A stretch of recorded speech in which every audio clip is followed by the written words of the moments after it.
Now, get ready for the hottest podcast coming out of Dallas, Texas, with Sean Fox, K Boogie, and Cowboys Nikki. Stars talking Cowboys. Let's go!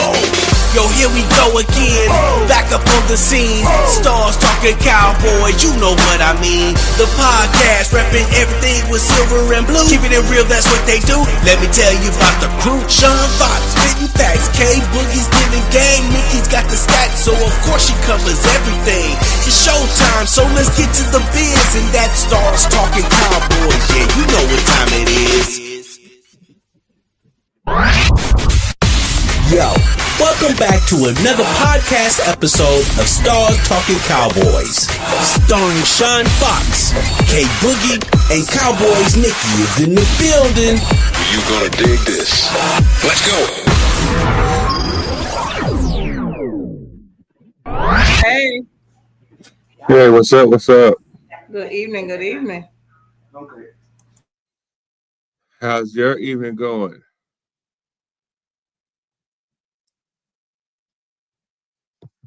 All right, welcome to another edition of Stars Talking Cowboys. I am one of your hosts, Sean Fox. Got Cowboy Nikki on the line, and K Boogie will be on in a little bit. I know we said this before the holidays, but once again, I hope everybody enjoyed their holiday season. The holiday, Thanksgiving, and enjoyed time with their family. Spent some meaningful time with their family, and gave thanks for God blessing us to wake up another day in this life. Yes. And I definitely want to thank that we didn't. We're thankful that we did not lose to them Giants. That was my big thing. I did not want to lose to the Giants. Yeah. And they ended up making a game out of it.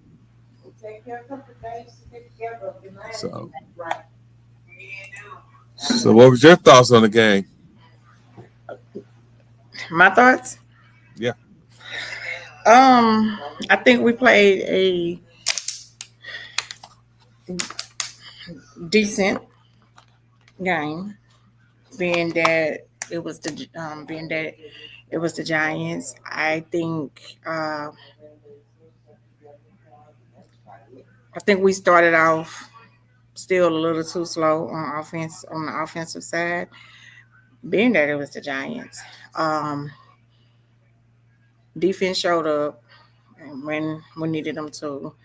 They seem like the defense is kind of starting to gel and now kind of getting back to their form. And now you can kind of see Zimmer's scheme kind of coming into play with having the players that he needed. And in spite of losing Butler, they still played, fairly well for the for it being the Giants. I think Cooper Rush he still just scares me. He still just worries me because he's still taking too long to get going in some of these games. These next 5 games are very winnable. They are. And I just know that defense, I think, is playing well enough now to where we can make some noise with these games, but offense has to score. We have to score. And that is the Bengals is with the Bengals coming. The Bills can still score. They can still score points. And shutting down Chase again is gonna be hard. It's gonna be hard. It's not gonna be as easy as it was the first time because Diggs coming back, but Diggs is coming back off of he's still coming back off of injury. So I'm not really sure how that's gonna be. Having DeMarcus Lawrence, I think, will help us because Bengals have a bad O-line. And they do have a historically bad defense right now. But even with a bad defense, I need our offense to do more than what they're doing. we have to take advantage when we in the red zone. And I think that was one of the things that was kind of annoying to me with the Giants game. That once again we got to the red zone. I mean, we're moving the ball, we were getting the ball down the field. But again, get to the red zone, we stalling. You know, fourth quarter, it was good to see Rico Dowell get. It was good to see him get over 100 yards. It was good to see him get a touchdown. But I am just still so confused on what did we get Davin Cook for? I'm just I'm lost. I'm lost. And if you're not gonna use Zeke for the short yardage and the red zone, why aren't we having him out there to at least help block? Why? Like, what is the point in bringing him back? Just to say that you brought him back for the feel good story, or just to say that so he can finish out his career, or retire as a Cowboy? What was the purpose? I mean, I understand that Zeke is not the same Zeke, the 2016 Zeke. I understand that he's not the power back that he used to be. Um, but I do still think that he still can give us some help and more in that red zone.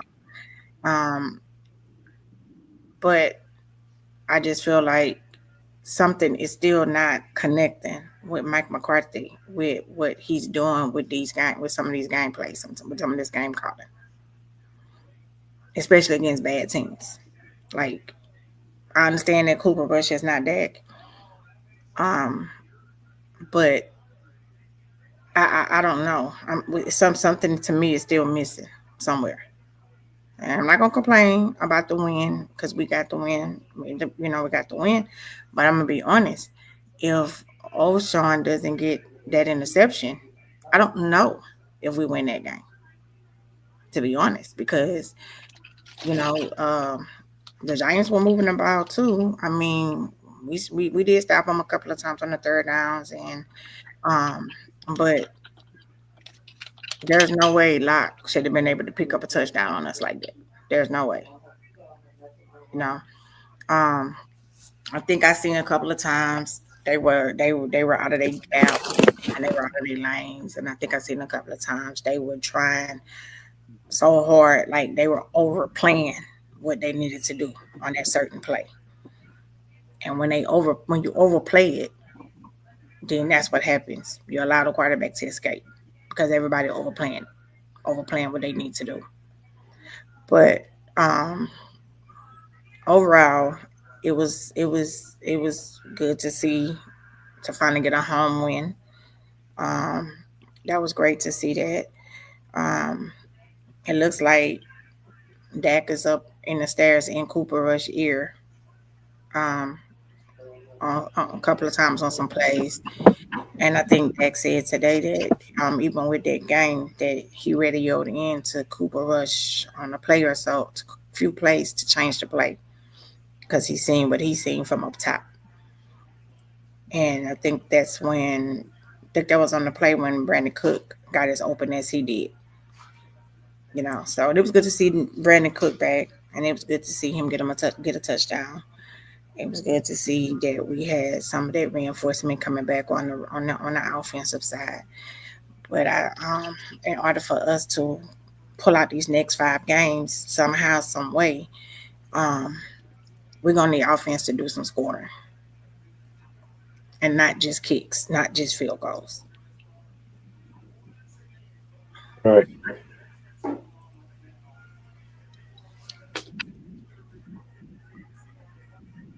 What's going on, people? Hey, what's up? Life is all good.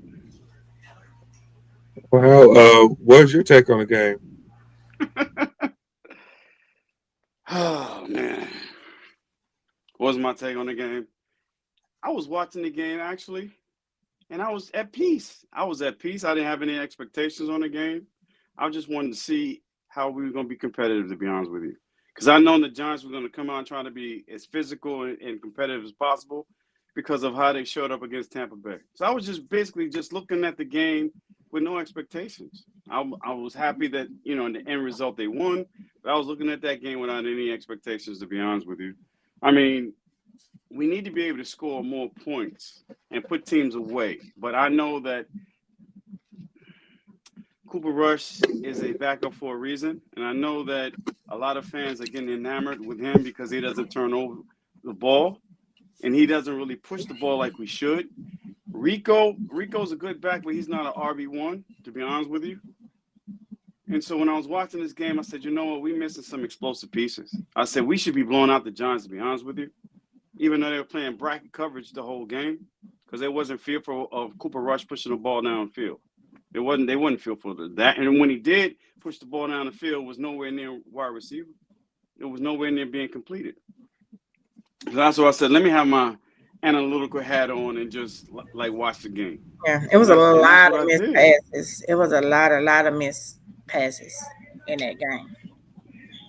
But, you know, we have some pieces on defense, though. We have some pieces that we can work with, but we're still missing some pieces. We're still missing pieces.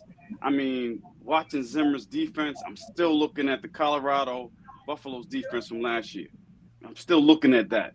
So it's like, we have Cincinnati Bengals coming up on Monday night. And I keep telling everybody, I said, can we score 40 points to outscore them? Because they just scored 38 points against the Pittsburgh Steelers. Right. 38 points. And I'm like, can we score 40? I'm like, Michael Parsons is going to have the game of his life for us to keep them from scoring 30-plus points, at least. Yep. Diggs is still hurt. Diggs is not basically back to himself yet. And he's going to have to take either Chase or Higgins. Okay. Then they got Gesicki, who's a good tight end, then Brown out the backfield with speed. So I'm saying to myself, this may not be a good matchup for us on Monday night. So it's gonna be something else. It's gonna be something else. So that's why I know we just missing pieces, and I'm glad we've been competitive. I really am, but I'm not really expecting us to do too much over these next 5 games. The next 2 games, to be honest with you, is 50-50. Then after that, we play the Bucs, we play the Eagles, and then we play the Commanders. All 3 of those teams are going to be vying for playoff position. So that's going to be a good test for us as well. So we're gonna find out a lot about the Cowboys in the last 3 games of the season, to be honest with you. If Mike McCarthy's going to be here or he's going to be gone. That's the thing.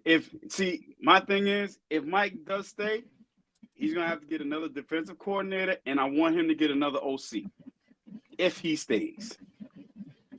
And we got to be more disciplined. That's another thing. We are so undisciplined. That touchdown that Luck had, I said Overshown rushed in the wrong lane. He went right to the post. I said he went right. I said Overshown. That's what I was just saying. Overplaying their spot.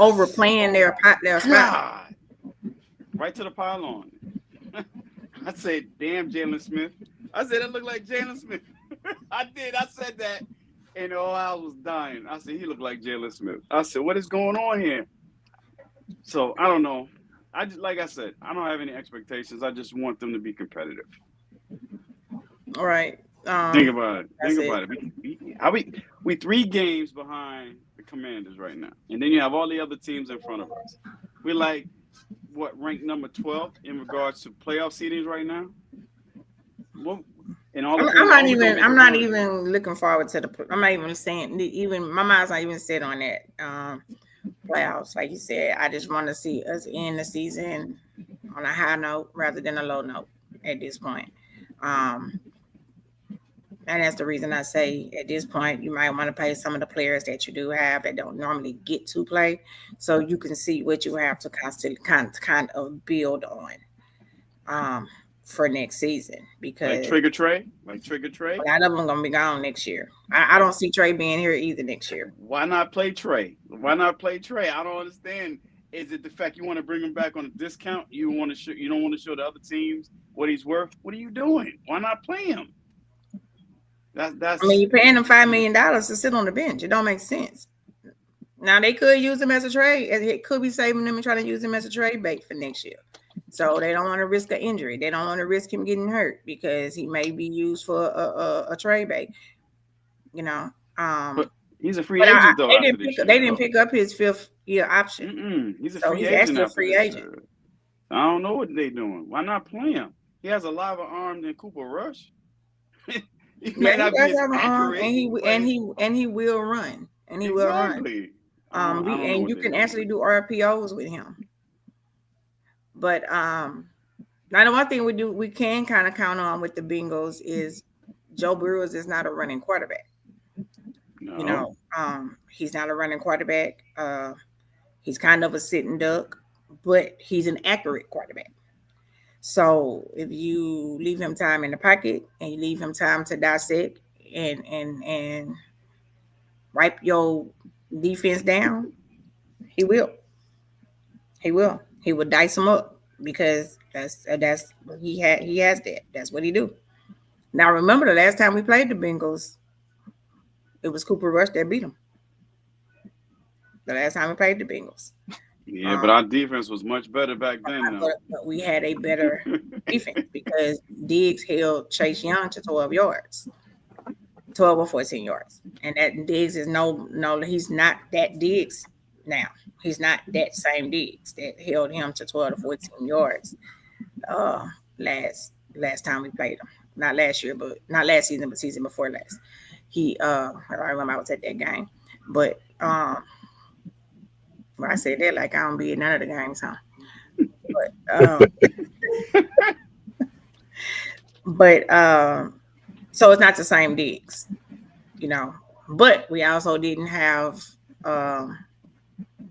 Overshawn with a Michael Parsons playing, and D-Law's supposed to be back Monday night. So it's the back end I'm worried about. It's the that back end I'm worried about. The beginning, I mean, because you have to be honest, Hooker is terrible, especially when they get in space on him. They're your last line of defense, and if they get beat, it's over. I can tell you now, if we get into a 2-score down game, we're not winning that game. We're not a comeback team from more than 7 points or more than 3 points. So if I don't see it being a shootout. If they get 2-score lead on us, you can cancel it. Y'all could cancel that game goodbye. You know, just my opinion, just because of what I see with Cooper Rush. Well, I'll tell you what, if I was the Bengals, I would double CeeDee Lamb all game. I would make Cooper But they don't have the defense to do it. They don't have the defense. Doubling, you can still double no matter if you got the defense or not. You can double CD and make Cooper Rush beat you. And that's exactly what I would do. That's what they're gonna do. But you know, that's why I say getting and one thing with them, you can run on them, so you can do that. But I don't know. I get tired of just seeing Mike McCarthy acting like he don't know how to coach a team and getting out coached. Because that game was won by defense. It was won by defense. Period. If you ask some other fans, they would say, "No, Cooper Rush was great." No, they don't. Well, yeah, great. because He was great. That's most of the Dak haters. That's most of the Dak haters. He's great. Oh my God, he's great. Yo, he's moving the ball efficiently. But he don't turn the ball over because he not throwing it. Exactly. He's not trying down the field. To be vertical. That's the thing about it. But hey, you can't tell some of our fan base. And the thing about it, I don't want to be arguing with our own fans about who should be starting quarterback. That's like an oxymoron in my head. Why are we doing that? But that's what they want to do. It's crazy. It's crazy. We all rooting for the Cowboys, but then when it comes down to the quarterback, oh, we got to get rid of him, put him in. I'm like, why? It makes no sense. It's the craziest thing. But I digress. Let's see what we're going to do Monday Yeah. night. So I want to add to that comment, K Boogie.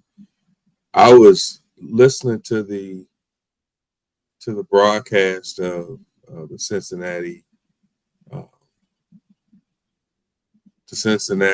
Pittsburgh game, and as bad as Cincinnati defense was, they gave, and Cincinnati has been losing because of how bad the defense is playing. Mm-hmm.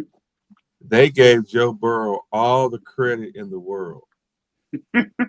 This team is bad, except for Joe Burrow and Chase. Joe Burrow is keeping them in his games, and the team can't, everything was about the team was bad and Joe Burrow was great. Yeah. But the team is losing, which is a total opposite of what we got going on in our fan base. The team is losing, and the whole problem is the quarterback. Preach.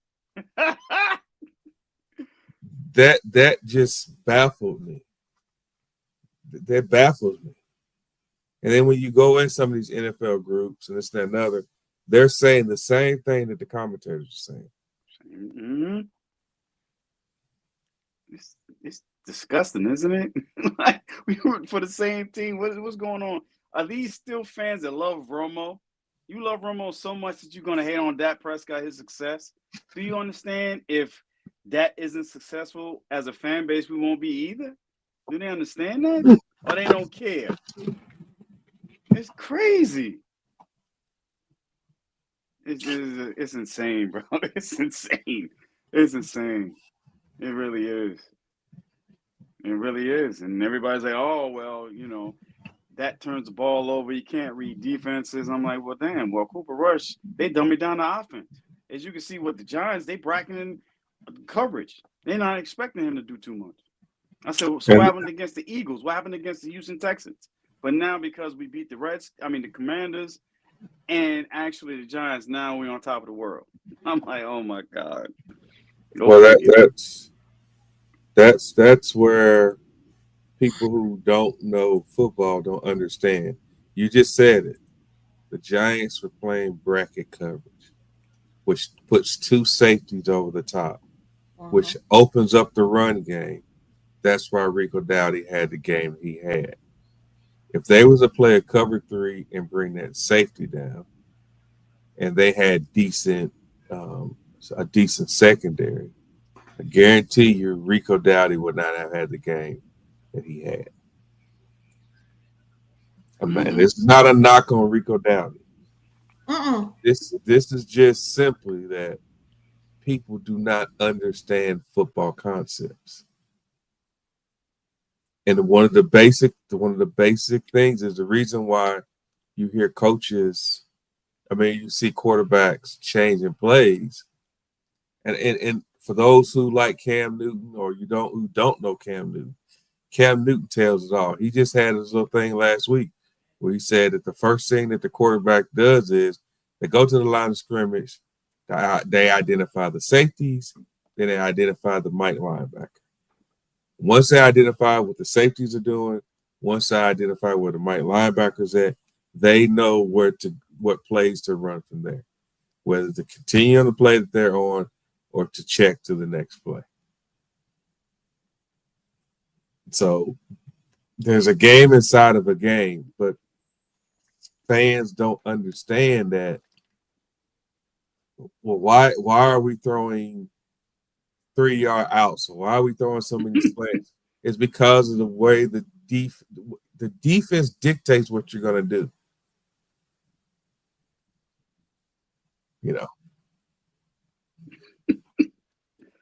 Now they've been playing Madden too long. That's what it is. They're playing Madden too long. They figure that playing football is like playing Madden.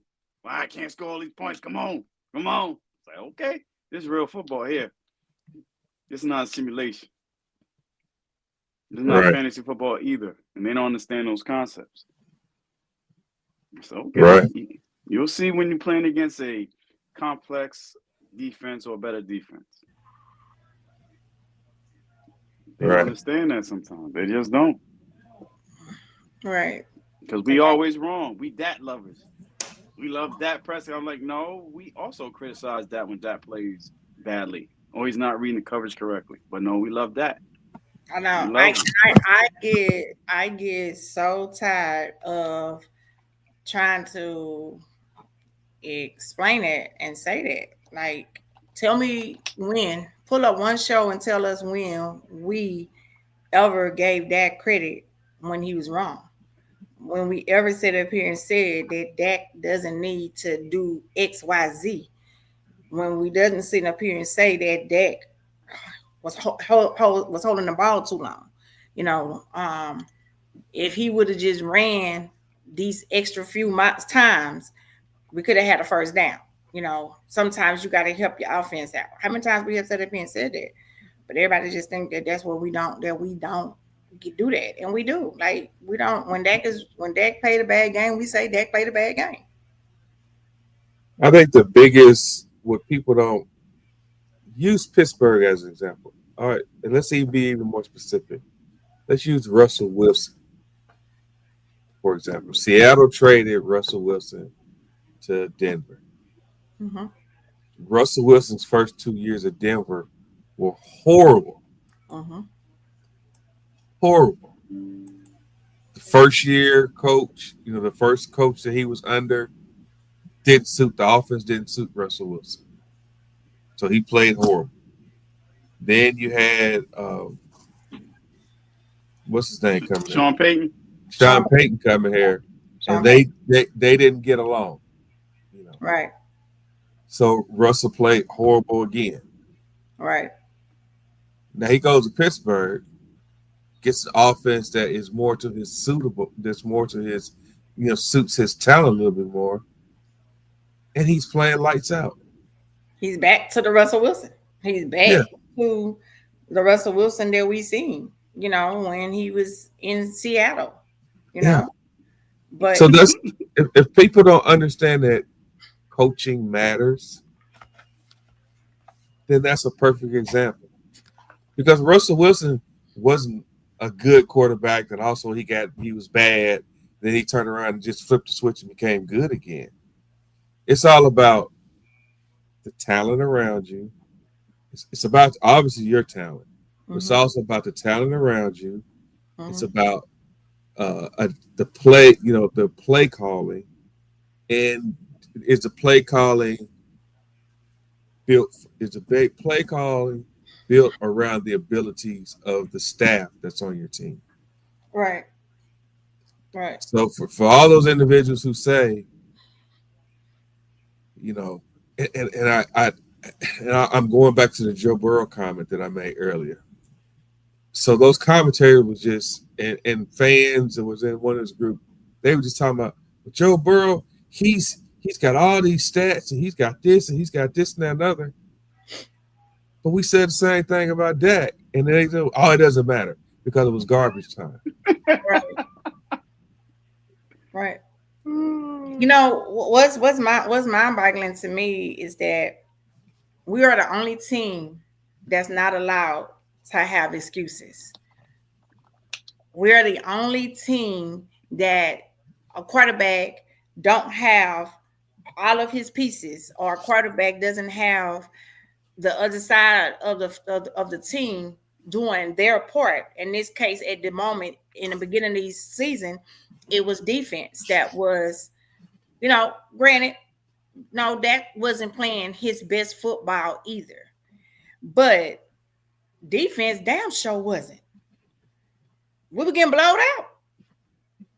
We were getting beat in the trenches.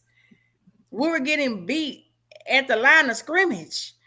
We were getting beat all ends of the field. But Dak and the Cowboys wasn't allowed to have that excuse. Oh, everything goes back to he making $60 million. He making $60 million. He making $60 million.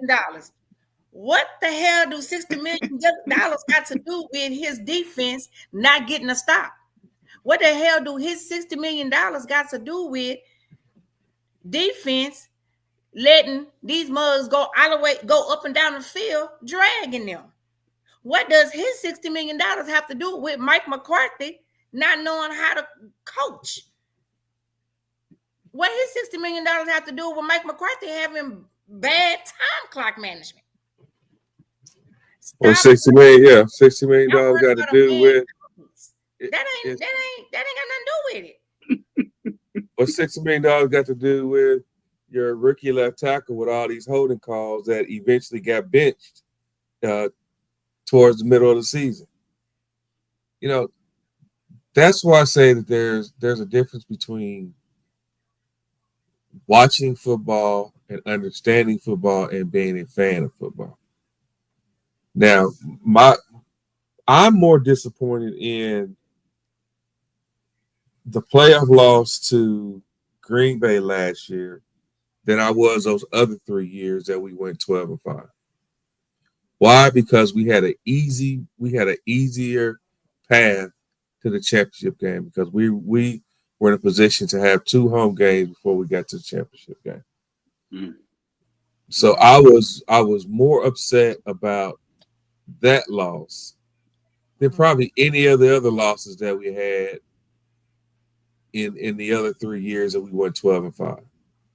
Because I even thought we lost to San Francisco 2 years in a row. I thought we had a chance to beat those teams. But at the same time, if you really, truly understand and you really, truly love football the way some people think that they should love football, those were actually good games.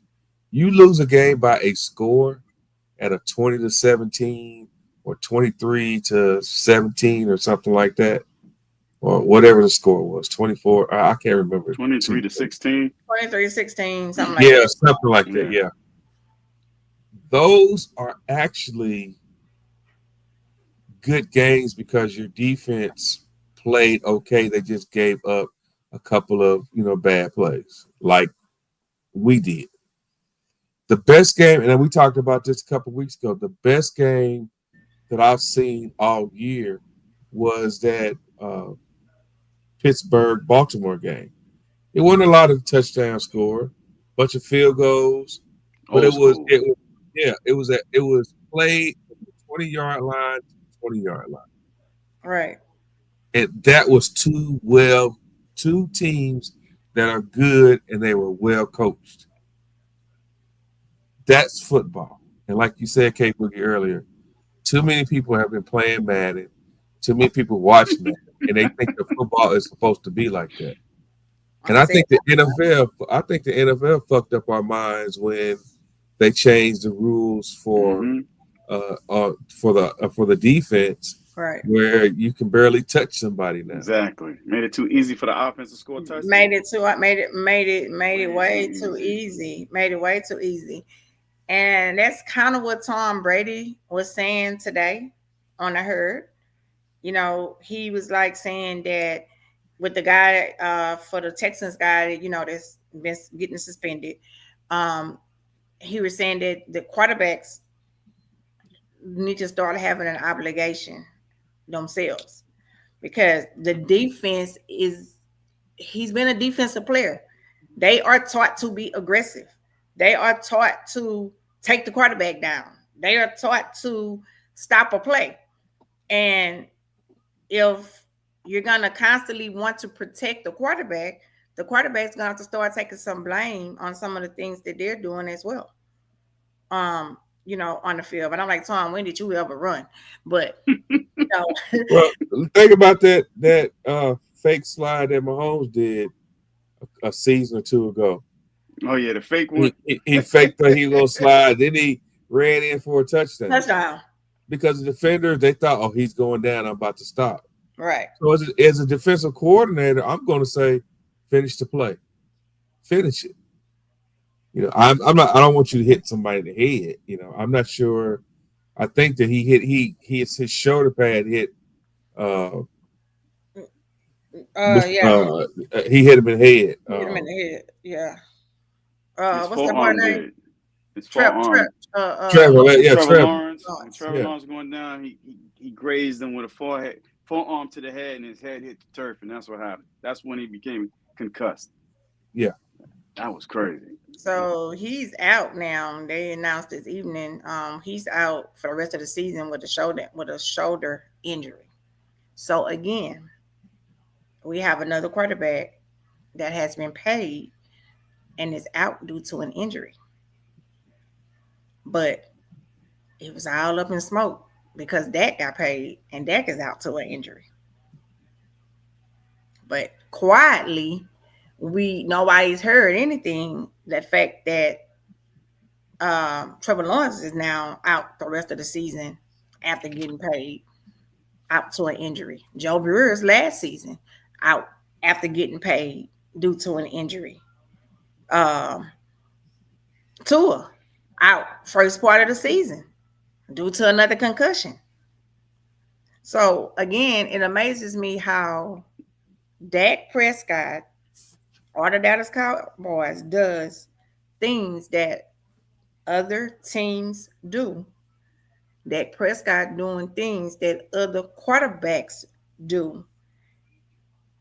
And it's the logic of it is totally different. Even with Kirk Cousins, he threw 4 interceptions Sunday. Back to the Kirk Cousins we know. Now that's the Kirk Cousins I know from Vikings. That was that's the Kirk Cousins I know. So with everything he did Sunday, that is the Kirk Cousins I know. I was like, oh, the real Kirk Cousins have arrived, and now in Atlanta. But it was total excuses for him. Where his receivers not watching him, and they not paying attention to where he going with the ball, or they not somebody not connecting. Their communication is off. Okay, but we were saying that the communication was off with Dak and his receivers when Dak was in, and Dak was in, and the receivers wasn't getting the ball, throwing the ball, missing the ball. However, we were saying the same thing with him and CeeDee Lamb in the beginning. Before Dak got hurt, when CeeDee Lamb and him wasn't really connecting like they did last season. Their communication was off. Was it a lack of fact that CeeDee Lamb wasn't signed during the off season? He didn't get signed into after training camp. Is that an issue? But we weren't allowed to have that excuse.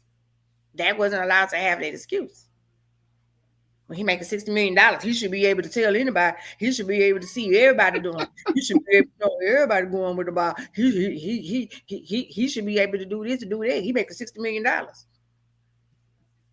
What does $60 million got to do with CeeDee Lamb dropping the ball when he catch it? And has CeeDee been dropping a?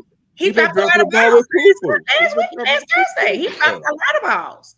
It's not just that; his route running too is not as crisp as usually is too.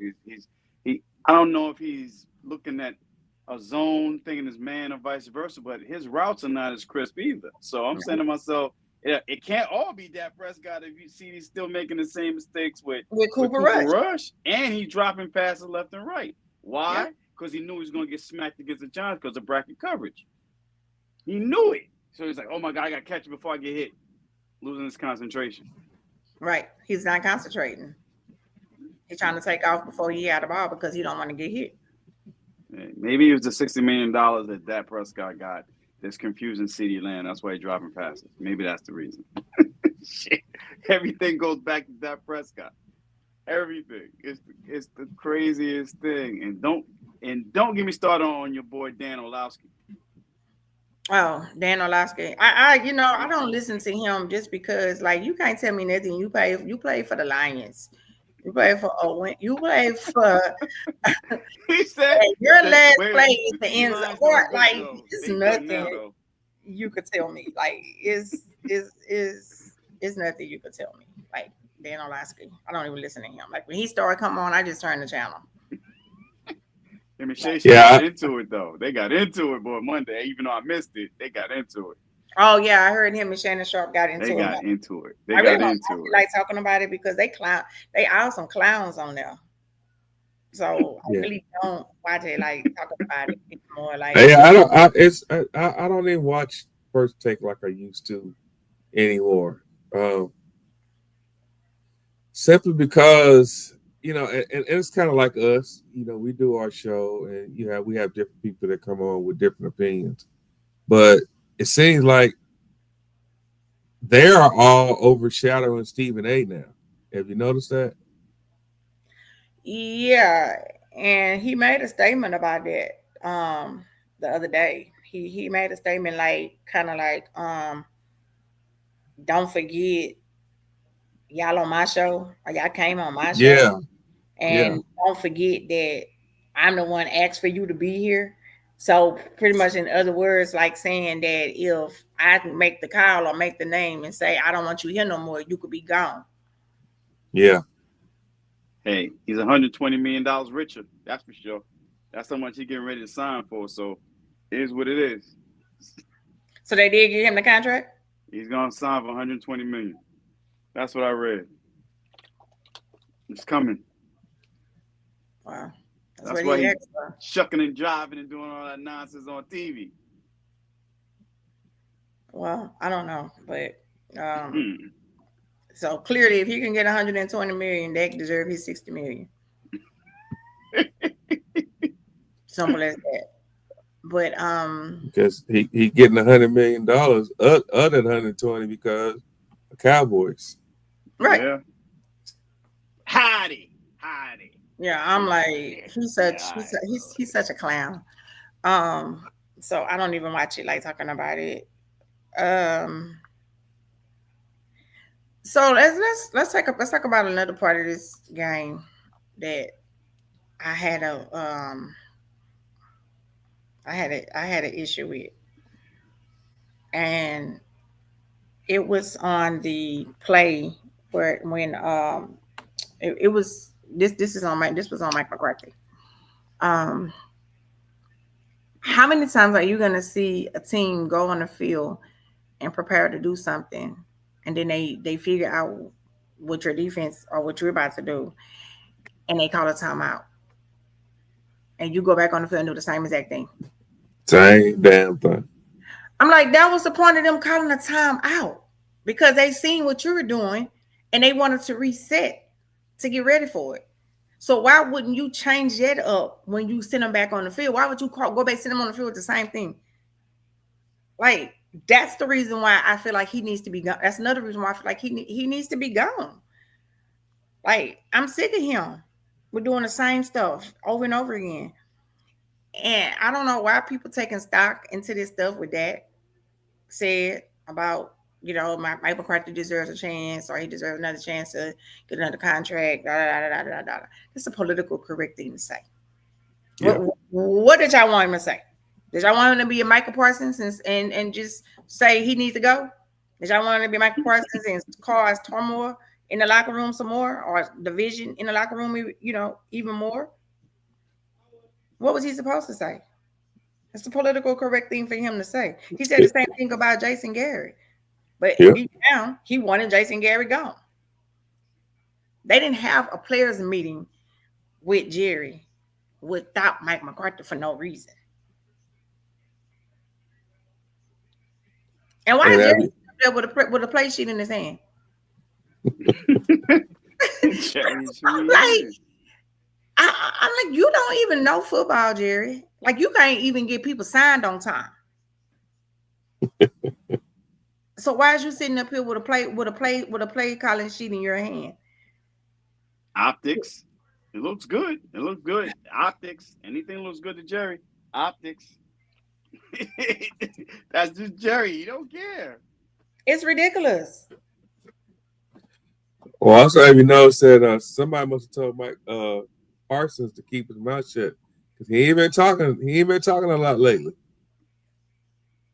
Him and Mike McCarthy had a talk, didn't they? Yeah, Behind closed doors. they had a closed door talk. Him and Mike McCarthy, just him and Mike McCarthy, and Mike McCarthy said that Well, he told him that it was some things that he just don't need to be saying, um, you know, out loud. Some things he don't need to say out loud. But um, I don't know. My other thing about Parsons is that you have talent. You are one of the faces of not only the Cowboys but of the league. Let your play do all the talking. Exactly. Just let your play do the talking. Make a big play, do your little lion crawl, pump your teammates up and this, that, and another. But after the game, if you want to do your podcast and talk about things, yeah, but don't throw your teammates or your coaches under the bus. Under the bus. And you don't do anything about your team. That's just something I didn't like. And then you were coming off an injury and you were still kind of playing bad.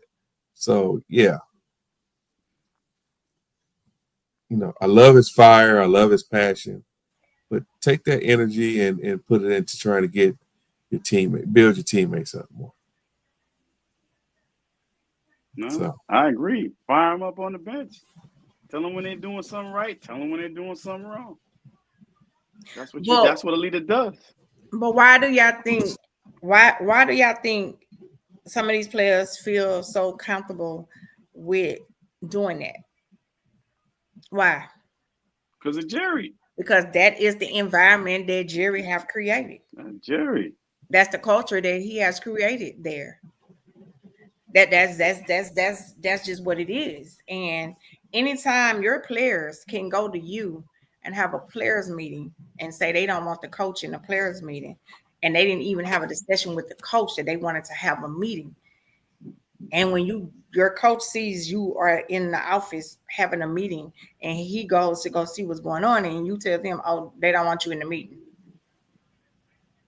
Like, that's the culture that Jerry has created. That's just like a job, saying that I have given my employees the permission that they don't have to listen to their supervisors. They could just come straight to me with anything they want, anything wrong. That's like you, Sean, been in the position that you're in. That's basically saying that you're giving your employees the authority to come straight to you and bypass the team lead, bypass the supervisor. Just come to me. that's the first thing. Even if I make a decision, I still say, it's okay with me, but go to your supervisor and let your supervisor, we'll let them call me and we'll talk about it. And you're absolutely right.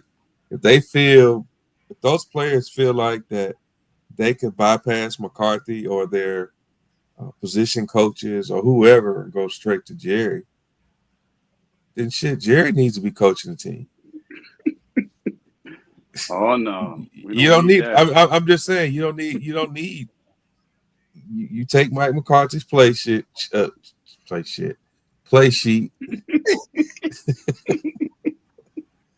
To take your old ass on the sidelines, or put the headset on from the skybox and just call the plays. Well, hell, that's what it looked like he almost trying to do. I mean, that's exactly what it looked like he almost trying to do. And people like, and y'all really think Dion would come here and coach something like this? No. Not in a million years. Not in a million years. We're gonna need a coach to come in now and just talk to Jerry about certain things that he's gonna appreciate him to do and certain things he's not gonna let Jerry do. And Jerry's gonna have to just take a seat and say, listen, you know what? For the betterment of the team, I have to do this. If not, we're gonna be in trouble. If not, we're gonna be in trouble. It just is what it is. I mean, these new school head coaches, man, they want to be the face of the team. They want to be the ones to give all the interviews. As soon as the game over, Jerry gives the interview. I'm like, damn, that was quick, right. Jerry. All the mics in front of Jerry, not even the head coach. Not even the head coach. Not even the head coach. They go straight. That's crazy to me. They go straight to Jerry after a game. And I'm like, even like with injuries or even a player that's gonna be out, why are you telling us what player is gonna be out? Why are we not hearing this from Mike McCarthy? Why are we not hearing this from Mike Zimmer? Even if it's a defensive player, why are we not hearing it from Mike Zimmer? Al Harris is supposed to be the assistant head coach. Why are we not hearing it from him? Why are you the one telling us somebody gonna be ready to play Sunday, Monday, or whatever? Like Mike McCarthy still ain't said DeMarcus Lawrence is gonna be ready to go Monday night. They came from Jerry. They didn't come from Mike McCarthy. They came from Jerry. And you see, I think the issue too right now, Mike McCarthy is so scared that he is going to lose his job. So he's gonna stay shy back in the corner. He gonna let Jerry just do whatever he wanna do because in his mindset, I'm trying to keep my job. So I'm just gonna just let him continue to let him just do whatever he wants to do. And it had to be an agreement that they made before Mike McCarthy even came here because any coach in their right mind, when Jerry told them, set him down with the X and the O's on how he run a team, how he want to run the team, what he want to do, how he want to do, Mike McCarthy had to agree to all of that when he signed the contract beforehand. But at the end of the day, we all fuss about Jerry, but Steven is worse than Jerry. So either way we go, we stuck because Steven take over after Jerry. And he worse than Jerry.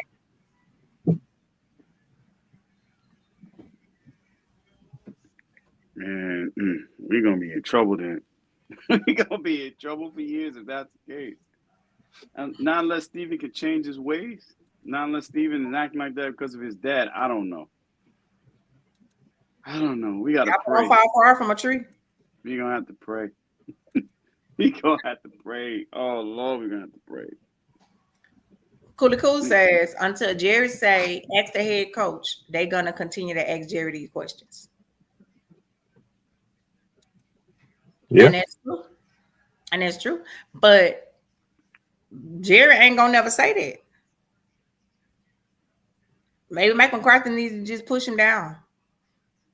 Move him out the way. I got this. I'll answer this question.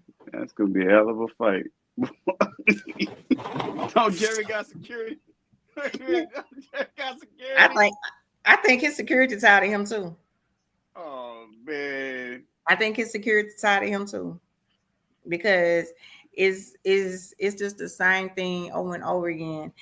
And you know, they kill me when they put these things out like Howard. They had Xavier Howard come in today to do a workout. Y'all know y'all wasn't finna take him. Y'all know y'all wasn't finna sign him. Another way to get the Cowboys in the media and get something said.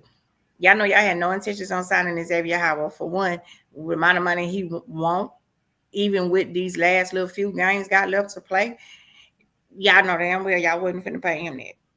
And it's not, he probably wasn't even in his car or back on the plane before y'all signed the two people they signed to the practice squad today. One from the Bucks and the other one was with who? Who I said it was? Dude's name. I can't remember either one of them. The other one played with the Bucks and the other one played with who did the other one play with? Well, let me go back to that post I put up there. All right, look in the chat. Yeah, look in the chat because you posted it in the chat. One played for the Bucks, one played for Atlanta, but the one that played for Basic Pride is a former 4th-round pick, right? And he last played with Houston Texans. Okay, the Texans. And Delaney was on the Bills practice squad. So there you have it. They're two practice squad players, right? Yes, sir. I don't know what. So they didn't require much money. If they were going to sign Howard, they should have been signed Howard. They should have signed him weeks ago. They should have signed him when Carson got hurt. Exactly. Like they should have signed him when Carson got hurt. I wanted him in the offseason. I said, listen, if you're not going to re-sign any quality cornerbacks, you got Howard. That's why I couldn't understand why Howard went unsigned.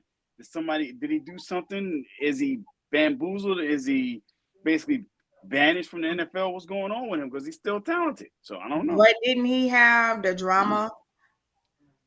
Didn't he have the drama or something? What, underage girl, something like that? Court case or something that he had going on or something. And they wasn't sure. And they wasn't sure if he was going to be suspended. So everybody just kind of stayed away from it. But I don't think he's the same Howard anymore either that he was when he was with Miami. When he first hit the scene. I don't think he's the same Howard either. But I think he would have been enough to help us out on that back end. Because He's a veteran. I think they still respect him. I think, teams still respect him. They still will game plan for him because they still will respect his play. And he's a vet. And if not nothing else, he could have helped these rookies. I'd rather have him out there than that Anthony Booth. So, who are we replacing Butler with?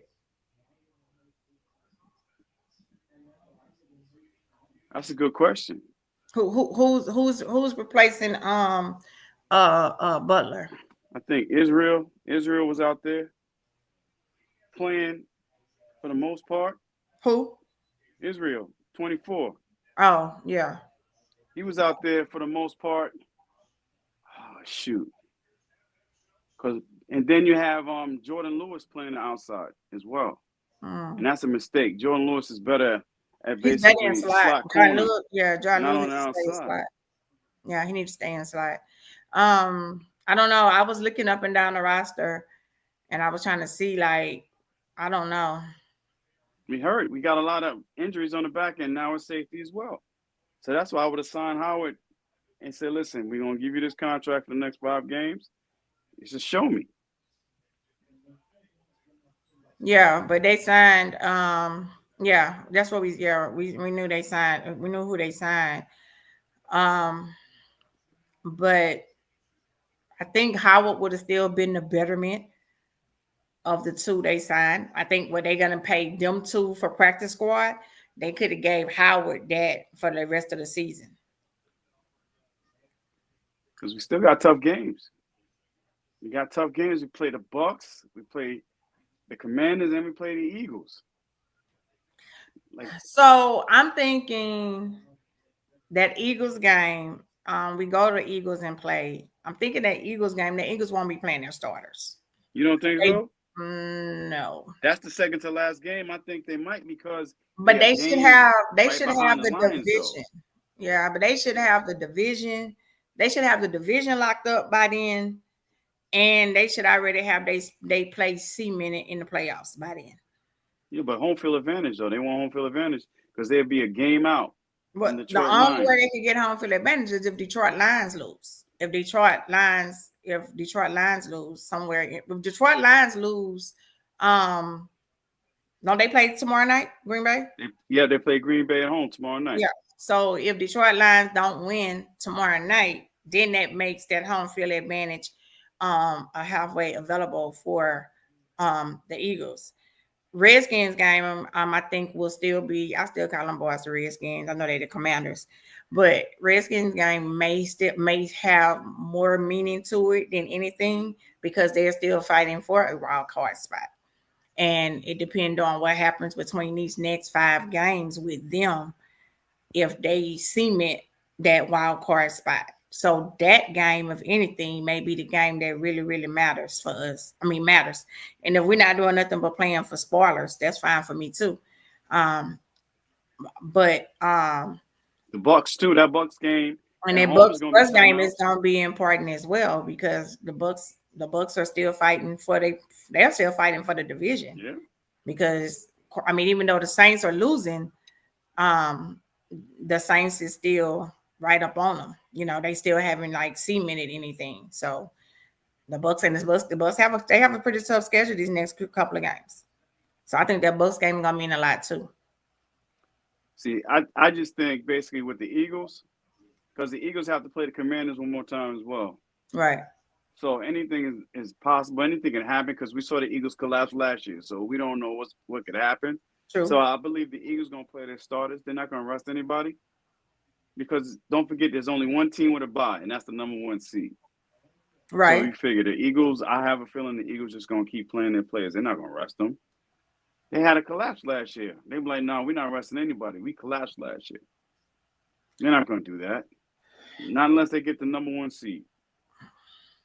Now, and to be honest with you, would the Eagles rather play in Detroit or play at home in the cold? Which one is it?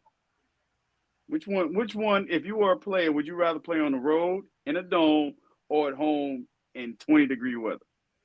Which one is it? So that's Well, the thing. Sometimes you gotta even it out.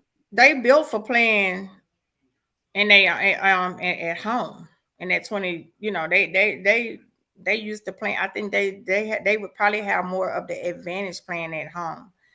I think Detroit will have more of the advantage playing in the dome.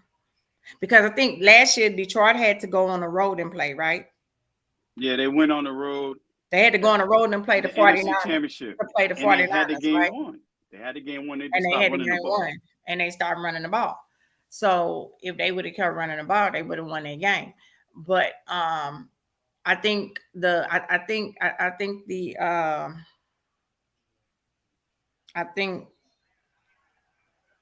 Detroit would do better playing at home. I think if Detroit have to go on the road again and play, especially have to go play in Philly, I'm not sure how that will fare out for them because I think Detroit has a good they do have a good running, they are a great running team, but I still don't feel like their defense is that good to stop what Barkley has been doing with the Eagles this season.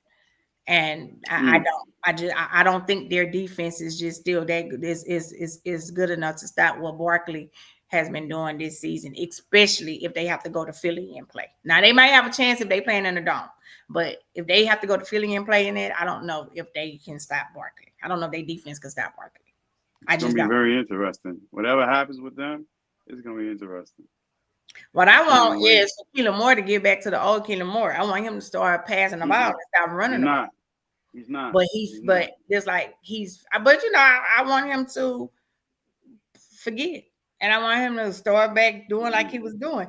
But he figured out that running the ball is better. And they said they had a conversation with AJ, because he was complaining about not getting the ball. And so they had a conversation with him. This is our formula to win. You're not gonna have as many touches and as many balls going to you as you probably would have because the formula for us to win is running the ball. So they say he's kind of came to an agreement with it and said he understands if that's what he have to do to win or get to a Super Bowl, he's fine with it. Because he was throwing tantrums. I read that too. So we'll see. We'll see. Kellen Moore's been doing a great job though. I mean, that's another thing too. Did Mike McCarthy lie to get Kellen Moore out? Was it Mike McCarthy all along that wanted to pass the ball and run it his way rather than Kellen's way? So I don't know, because Kellen's doing a great job with Saquon, and we told the Philly fans that, oh no, he's pass happy. He's doing the opposite. Well, the first games of the season, he was pass happy. The first games of the season, he was, but these games that they have won, of course, they won 8 in a row. The games after that, it seems as though he started realizing that he needed to. He can run the ball more. He can run the ball more with Saquon. I don't think for Philly they just gotta hope and pray that Saquon don't get hurt, because if something happens in between this time and he gets hurt or whatever, that's their season. Period. Because right now he is he's doing it. He's doing it for him. He's the MVP of the league right now, if you ask me. He's the MVP. Josh Allen, he's MVP. They've been wanting Josh Allen to be the MVP of the league so bad. They've been he's playing lights out though. I gotta give it to him. He's playing lights out. He's balling. But again, I need him to win and beat Patrick Mahomes when it matters. I think they can do it when it matters. I think they can do it this year. I think they have it. I think they can do it this year. Because to be honest, the Chiefs defense and the other team doing stupid things is the reason why the Chiefs is what they are. Really, the Chiefs should have gotten beat. They should have got beat by Baltimore. They should have got beat by the Bengals. They should have got beat by the Raiders. They Well, should have don't got beat by forget, the Chargers. if Stephon Diggs would have caught that pass, they would have lost. That ball went right through his hands. Right through his hands, and then the kicker missed the field goal. Yeah. Because of the win. So I mean, the Chiefs got lucky last year, but They I always don't know. They are, and then they got the Rebs in their corner. It's the new Patriots. They the new Patriots. You couldn't win when you went to Foxborough. You couldn't win when you go down there with Tom Brady and Belichick. Now you can't win when you go to KC. So it's almost like you need to give a home field advantage. The Bills gonna have to get home field advantage because if they have to go to KC and play on the road to win, they're gonna get cheated because they are the new Patriots. The Rails they be cheating like a mug for KC. That's what happens when you have Mahomes. No, that's what happens when you have the Swifties. It's the Swifties, baby. It's the Swifties. I'm so Forget sick. Mahomes. It's the Swifties out there. They don't play. They like the beehive. It's the Swifties out there. That's why they started cheating. Way too much. They just started cheating. Like I'm like, ain't no way, you know. So do you think the Raiders head coach Antonio Pierce, do you think he was set up for failure? I wouldn't say he was set up for failure. I wouldn't say that. They just need a quarterback. That's the thing. They need a quarterback. They wanted all the players wanted him because they were winning last year with him and they like his passion. I don't think they set him up for failure. They need a quarterback. The Raiders need a quarterback. Now, if they fire him and then they choose a quarterback, then I'm like, you know what, they set him up. But I don't really think they set him up for failure. I don't think so. What do you think? What do you think about the Patriots head coach? Do you think he's set up for failure? No, because they wanted him in there. They wanted Belichick gone. That's what I read in the papers. Well, Belichick got upset. Belichick really got upset because he felt like Kraft was planning this all along and wanted him out the door. Right? So I don't think he's there for failure either. I mean, the Patriots, I don't know if you watch the Patriots a lot, but I watch the Patriots. They play hard. They play hard. They play really hard. They play really aggressive. And so I believe the Patriots are building a foundation better than what the Raiders are doing, if you ask me. Right, Chris. That's what we said. Defense always bail Patrick Mahomes out. That's who, because they're not even putting up like tons of points. Nah. You know, they're winning by 3 points. They're winning by a landslide. They're winning by 1 point, 2 points. And it's just obvious. Like that game against the Raiders was the obvious game for me that the Rails were just doing some stupidity stuff with that, because I was just like, there's no way that the Raiders, like, no, that's not the rule. And I think for me with the Rails is that they pick and choose when they want to use a certain rule or when they want to make a certain rule stick. You know, and I just think the league don't hold these Rails accountable. So it constantly happens in games. You know, it constantly is happening in games because they don't hold these Rails accountable. They go back and they look at film, they go back and look at tape, and then they'll come and say, well, yeah, that should have been called. Well, no, that shouldn't have been called. That was a bad call. You know, you have Mike Pereiro there, you know, and he be in the corner, you know, in New York, and he like, yeah, that shouldn't have been called. I wouldn't have called that, you know, or whatever. But yet you're not holding the Rails accountable when they do it.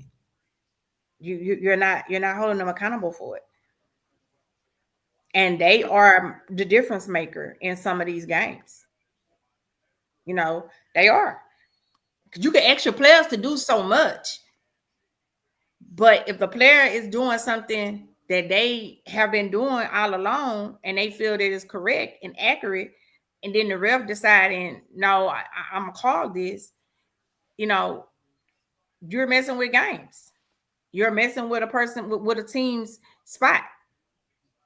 They just, whether they make it in or make it out, make it in the playoffs or after playoffs. The refs. Well, they play actually the Chargers this weekend. So let's see what the refs gonna do this weekend because they play the Chargers. Do they go So to we're gonna LA? see. No, they're playing in Kansas City, I No. believe. No. Yeah, they're Well, playing in Kansas City. I'm gonna just go ahead and put PKC on my board because if they playing in Kansas City, it's gonna be hard for them to win Mm. because if the only way you can outright beat the Chiefs, you have to have at least a 2-score lead on them at the end going into the 2-minute warning. If you have if it's within a 1-score game or 3 points, the refs gonna cheat. They gonna do something. They gonna do something to make sure that KC end up with the ball and drive the ball down the field. They gonna flag you and flag Patrick Mahomes all the way to the end zone. Damn, it's that bad. I didn't even watch that Raider game last week. Man, I didn't even watch it's that game. horrible. It's bad. It's bad. It's to the point to where you don't even really want to watch them play because it's kind of like you already know what's going to happen when that fourth quarter come and less than 2 minutes left in the game and they down by 3 points or down by a striking score. That bad? Yeah, it's that bad. Oh, It's man. that bad. So I don't know. And I like Patrick Mahomes and I love Andy Reid and I like what Andy Reid done. And I'm happy that Andy Reid won and he got a chance to win. But come on now, y'all doing some of the same thing. Y'all have become the new Patriots. They are the Without the cheating. or because of the referees, that's why they cheating. Yeah, that's why they No cheat. Spygate though. No Spygate. Well, I mean, we don't know yet. No Spygate. We don't know yet. I don't know. We're gonna have to see because I haven't really been paying attention to the Chiefs. I've been watching other games because they're more interesting than the Chiefs. The Chiefs lost a lot of luster when they traded actually Tyreek Hill. It's like their offense, the balance of their offense changed a lot when Tyreek Hill was traded. It did. And I tell everybody, say what you want about him. He wanted money and whatever else, but he brought like a different presence to Kansas City. For some reason, it was just different when Tyreek Hill was there. Offense was more explosive when he was there. Yeah, they won the Super Bowl without him twice, but it was just a little different. It was just a little different. Right. It is. And it definitely is. But hey, defense wins championships. Now they basically have a really good defense. You know what I'm saying? And the defense is carrying them. Chris Jones is a game changer. Yeah, that big oof. He a game changer, and you have to give him credit where credit is due. He'll get in there and he'll disrupt a play, or he'll make something happen. You know, he's a game changer. So you have to give him that credit. He's definitely a game changer. But without their defense, I don't think Kansas City would be where they're sitting at without the defense and the Rebs. It's just simple as that for me. And I'm not a Kansas City hater because they not well. I mean, I'm not a Kansas City hater because they actually have to say they were the Dallas Texans. So, you know, they were. I like Andy Reid though. I like Mahomes and Andy Reid, so I'm not really a hater for them. No, I like Andy Reid. I'm not a Kansas City hater. I just wish Andy Reid would have came over here. Shit. But I also want fair games though. I don't want a game to be decided by a ref. And that's why I say all the time, the teams, you have to play the game for yourself. You have to play the game to win. You can't play the game hoping and wishing that you get a penalty, hoping and wishing that the kick don't go through. You know, that was just like, I don't know what that was in Washington when the kicker missed that extra point. That was just like something that never happens. You know, blame it on the win. But it was, you know, that was just something that never happens. So, but you don't want a game to be decided by the refs. You want to walk off the field, or you want your game or your team to lose. If they're gonna lose, you want them to lose fair and square. You want them to say, "Hey, they just outright lost." What Baltimore gonna do about their kicker? Because their kicker is the reason why they have lost the games they lost. Well, they can't get rid of Tucker. They can't get rid of Tucker. It's all mental right now with him. So I wouldn't cut him. I wouldn't bring in another kicker either. Harbaugh said he wasn't going to do it. I wouldn't either. He just has to make the kicks. Simple as that. You know how fragile the kickers' egos are. You know that. They can't miss too many field goals. Now, if it becomes a real problem where they're borderline almost not making the playoffs, then he might have to make a decision and bring in another kicker. But when you bring in another kicker, is that kicker going to be better than what you have this time of year? That's another thing. Who are you going to bring in? This is a Hall of Fame kicker we're talking about. Yeah, but you have to think about it. Even with this game Sunday with the Eagles, if he made that extra point, he made the field goal, Ravens still got the momentum. Totally different game. The momentum shift when he missed the extra point. The momentum shifts again when he missed the field goal. Mm-hmm. Same thing with Moody with the 49ers. He's just not making the kicks. He's not making the kicks. If Moody make the field goals that he missed in Baltimore, I mean in you mean Buffalo in the cold, Buffalo, in the snow? In the beginning of the game, when it was still life, when they had, they scored a touchdown, and if he made those two kicks, Buffalo don't go down the field and score that fast again. So Shanahan should have punted the ball. It's snowing. It's cold in Buffalo. Shanahan should have punted the ball because those field goals wasn't even close. That's Shanahan's fault. Shanahan, he probably figured that because they're in Buffalo, he's going to take all the points he can get. But there's got to be a time and place like, listen, that's a long field goal. In the cold and the snow in Buffalo, you got to punt that ball. But the Bills made their kicks. They used to playing in the cold, though. They used to playing in the elements. See, that's the thing.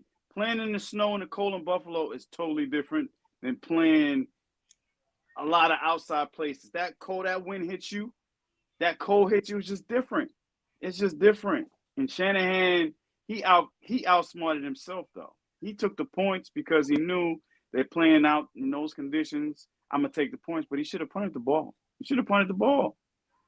You gave Buffalo great field position when you missed those kicks. But you got one job. You have one job as a kicker. One job. One job. Now, with Moody, he coming back out for groin injury, right? Yeah. And so we know how that works, because that's the issue we had with Dan Bailey. When Dan Bailey got that groin injury, he just never was the same. We're kicking. He's young though. Moody's young though too, compared to Bailey at that age. All I'm saying is that in those conditions, though, sometimes if you're not used to playing in those conditions, especially if you're from the West Coast, you got to punt the ball. You got to punt the ball or go for it. Do something different, because you see the end result. They got blown out. He got blown. That's why it's hard for basically warm weather teams to play on the East Coast when it gets really cold. That's why they always say it's hard for a warm weather team like Miami or San Francisco to come to the East Coast when it's really brutally cold.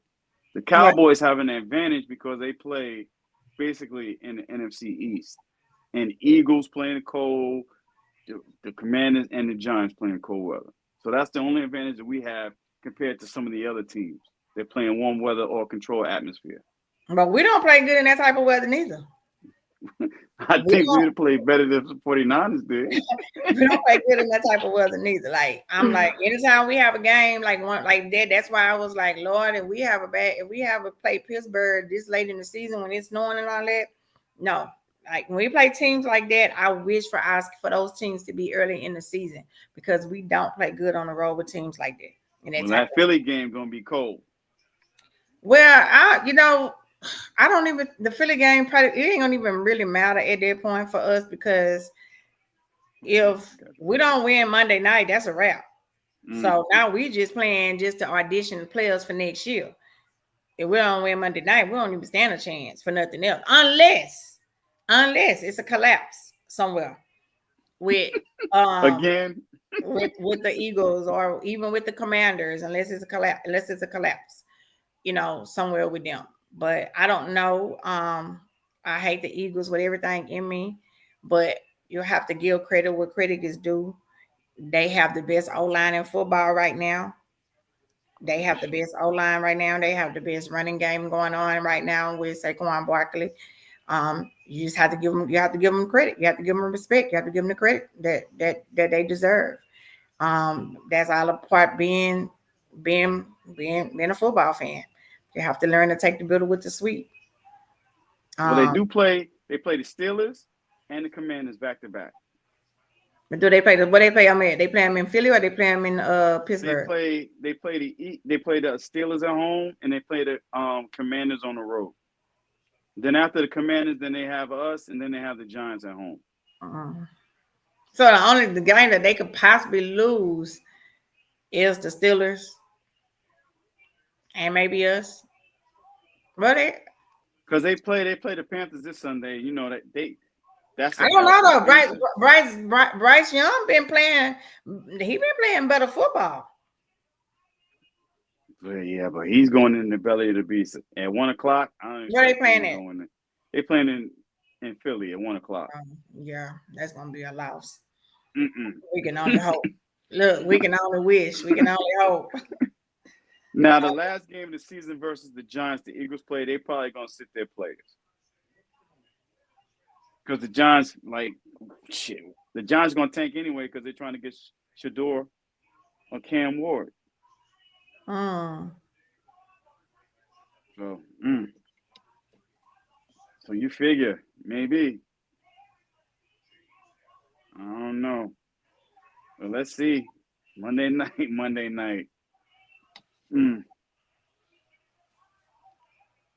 night's gonna be something else, though. Monday night's gonna be something else. Right. We got to show up. We got to show up. It's not just showing up. We got to execute. We got to execute. We got to slow. We got to show up. We got to have a game. We have, like I said, the only thing with this game Sunday night that only thing that I'm not overly concerned about is their defense, and I'm not overly concerned about Burrows being a running because he's not a running quarterback.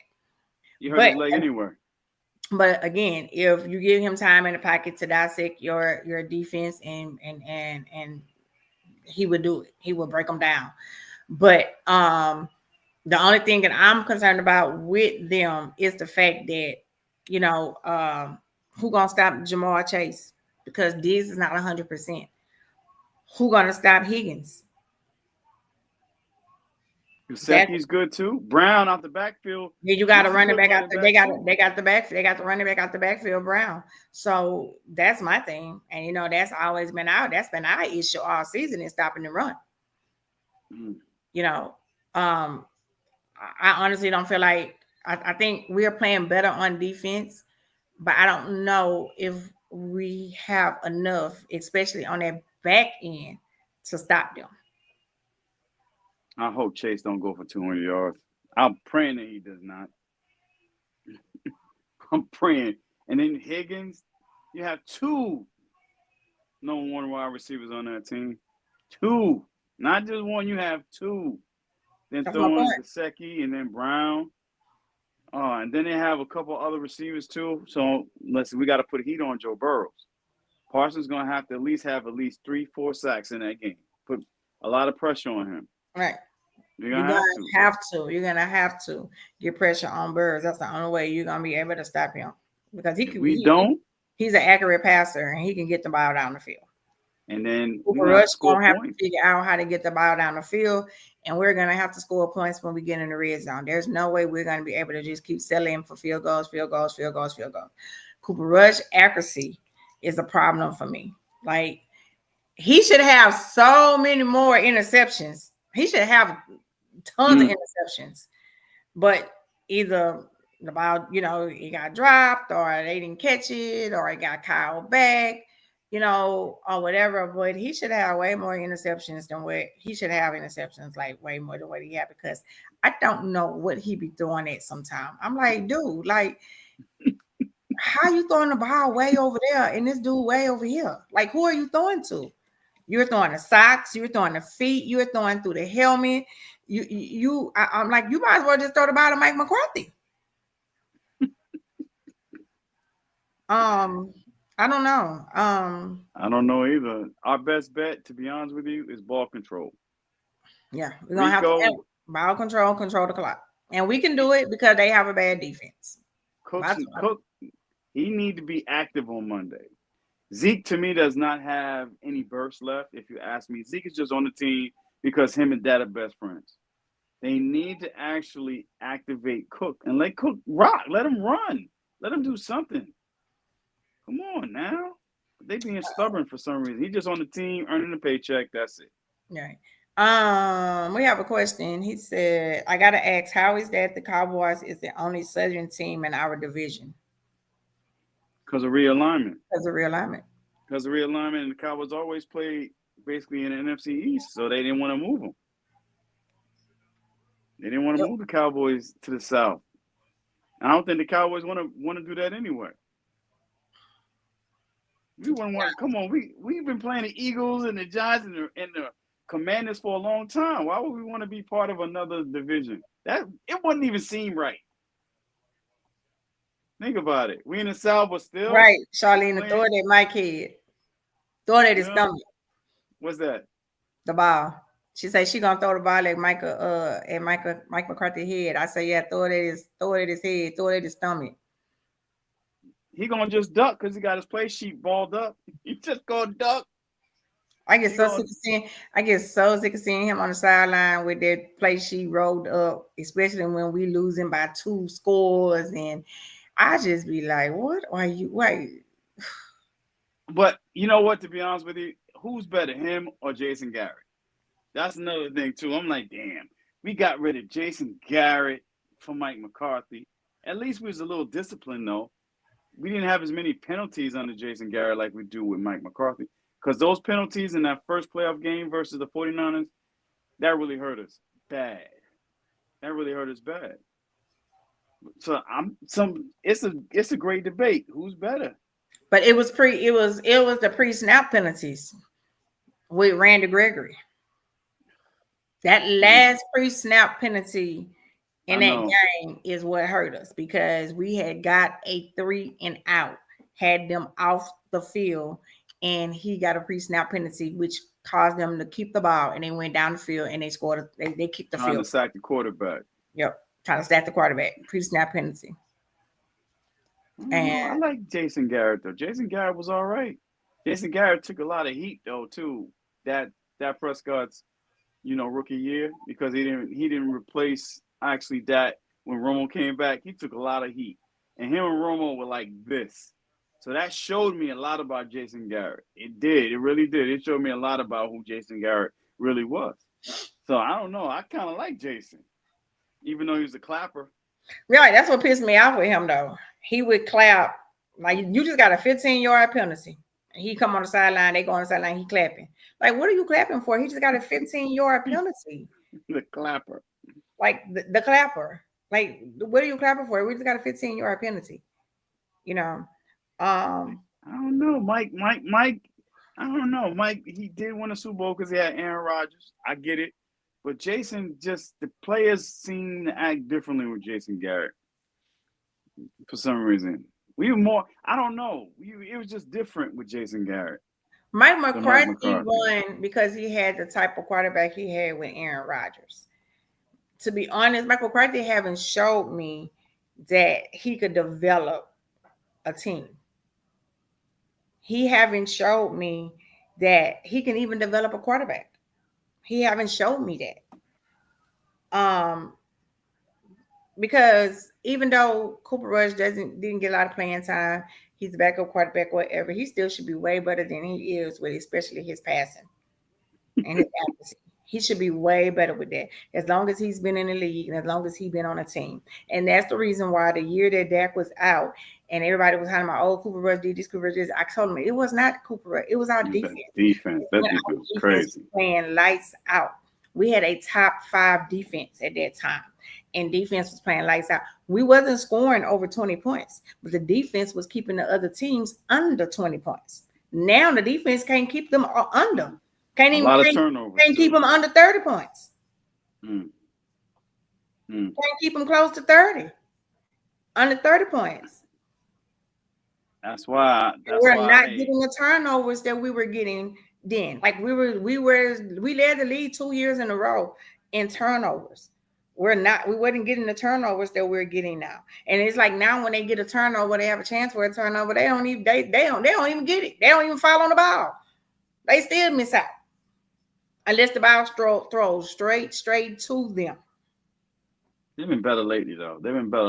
I just think the philosophies between Mike Zimmer and Quinn are different. I just think the philosophies are different. But I would prefer Quinn's defense, even though we got lambasted against the Green Bay Packers, versus I'd rather have his defense than Zimmer's defense, though. I still rather have it. It's just the fact that when you're running actually Quinn's defense, you got to have two stout defensive tackles in there. You have to have two. If you have two, you can run it. But if you don't have two, you can't run that defense. Right. I don't know. I don't know. I guess with Zimmer's defense, I hadn't been able to really be okay with it because we've had the injuries. So I think a lot of it with Zimmer defense is that we hadn't really been able to see the full display of his defense because of all of the injuries. We still got injuries though. Now with Quinn defense. Quinn defense was built to me for the regular season. His defense wasn't built for the playoffs because that's where got better linebackers. That's when he failed us. He failed us in the playoffs. That's when he failed us in the playoffs with his defense. Well, I think what pissed me off with Quinn is when he had the opportunity to change the defense up and move Michael Parsons to middle linebacker and move him back over, and he was too stubborn to do it, and it cost us. It cost us. You talking about last year? Yeah, against Green Bay. Because Parsons actually, that's what Parsons. That's Parsons said. Parsons said that he kept telling Quinn to move him back. I'll go play linebacker. I'll go over there. Quinn like, no, I need you to stay over here. I need you to stay over here, and it cost us. Granted, we know Dak had the interceptions, but that ultimately wasn't, to me. I mean, the interceptions did hurt. I mean, they got a touchdown out of one, and they got 3 points. Or they got two touchdowns out of them, right? Because one of them was a pick six, right? Yeah, we was 2 interceptions. No, both of them was pick six. No, one of them was a pick six. One of them was pick six. The other one put them and the other one they basically went, red zone. Yeah, and they went straight down the field and scored. But it still had nothing to do with them going down the field, letting the defense go down the field and score on every possession. See, my issue with his defense, you can't have safeties playing linebacker. No. And if we would have went out and got 2 solid linebackers, and they were too small. They were too small. That's what happened. That's what Green Bay said. We're gonna run it down their throats. They have safeties playing linebackers. Linebackers not big enough. And Buffalo even did that. When we played Buffalo, oh my God. That was so embarrassing when we played Buffalo and we lost to Buffalo in Buffalo. That was embarrassing. Couldn't stop the run. And that's the only thing with Quinn's defense. If you have 2 stout, actually defensive tackles and a middle linebacker, you can run that defense. So they've been able to run it. We still can't stop. Zimmer defense was supposed to be built to stop the run. And we still can't stop the run. Well, we still couldn't stop the run in the beginning of the season. I mean, they've been doing a little better on it, but his defense was supposed to be built to stop the run, and we still not stopping the run. Mm-mm. I mean, Mozzie's been playing better, but we need another tackle. We need both of the tackles need to actually weigh 300 plus pounds for us to actually be able to stop the run and have a stout middle linebacker. We need a stout middle linebacker. I like Kendricks, but Kendricks is too small. We need like a 245, 250-pound linebacker right there in the middle, with speed. Well, we need speed. We need speed. We're lacking speed. a lot. We're lacking a lot of speed. And Kendrick's, I mean, Old and slow now. he's older and slow now. We need speed, and that's what. Overshown too quick sometimes And yeah, to he, I the mean, point he's of attack. He just need to slow down a little slow bit down a and little then bit. attack. Yeah, But I like Overshown. He needs somebody right next to him who's basically bigger than him and basically who's the middle linebacker. I'm telling you. But then we'd be all right. We just need all to get a right, middle linebacker. right. What we've been crying for the last 3 seasons. Shit, we're going to need safeties too because both our safeties are basically free agents as well. Who? Both of them. Wilson and Hooker are free agents after this year. They both free agents. We're going to need safeties. That's why with Bell being out, Bell would be the perfect strong safety. He's perfect. That's what he played in college. He'd be perfect, but he's out. He'll be back Thomas next. is out He'll too. be back Wanye next is out. season though. He'll be back next season. Wanye is out as well, right? Yeah, he's done too. That's what I'm saying. Didn't he get hurt last year? I don't think he got hurt last year. He played primarily, but this year he's out. Butler's out. I'm like, man, we have so many injuries in the secondary. That's why, this game on Monday night, I'm like, wow, we missing a lot of pieces. And I just seen Chase just running down that 9 route. I'm like, who's gonna cover Chase? Yeah. People don't understand Chase is fast. Diggs is not this. Diggs doesn't have the speed that he used to have because he's coming back off of ACL. Plus, he got this other injury, and I'm not sure how healthy he is. And Chase, I basically said that he's not gonna let Diggs shut him down like he did last time when we played. And he wants his money. He sees CD already has his check. He's like, yo, I want my money. So he's going to try to put on a show. Oh, yeah. God. That's that. I know Higgins is going to be a free agent. I get it. But I'm just – Chase, listen. That boy bad. Yeah. I watched him tear up my Alabama boys. I'm like, boy. Well, they both my boys. They both him and Bruce. They might LSU. Yeah. Here we go. I know. Here we go. I watched them a lot, so that's how I know like what they capable of because I watch both of them a lot. But Chase is good though. Chase is good after the catch. He runs a 40 and 4.35. People don't understand how fast Chase is. Really, he runs a 4.35. I'm like, yo, that boy. He said, listen, he's the truth. So that's my concern. Running after the catch, the deep over the middle passes. He's gonna try to put on a show. Higgins on the other side too. He's nice too. Great catch radius. Oh man. But I'm still picking the Cowboys to win. So we I don't have it. Let me pull it up.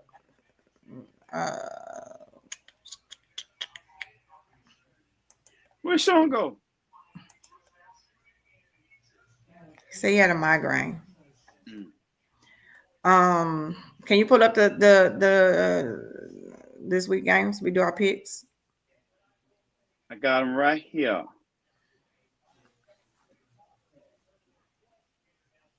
Okay, the first game on the schedule, which is tomorrow night, Lions versus the Packers. The Lions are favored by 3.5.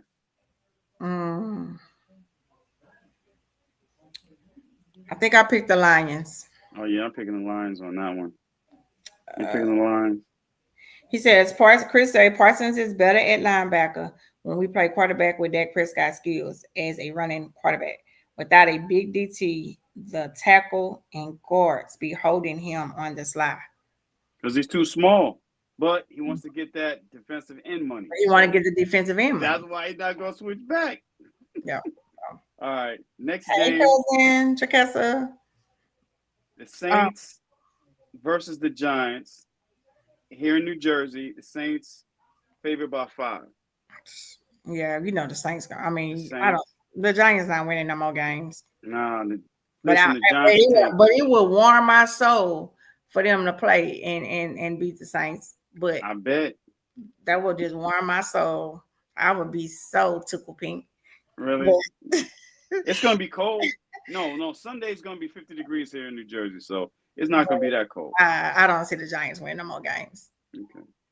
The Dolphins playing the Jets. The Dolphins at home. Point spread is 6.5. I picked the Dolphins. Yeah, I'm picking the Dolphins too.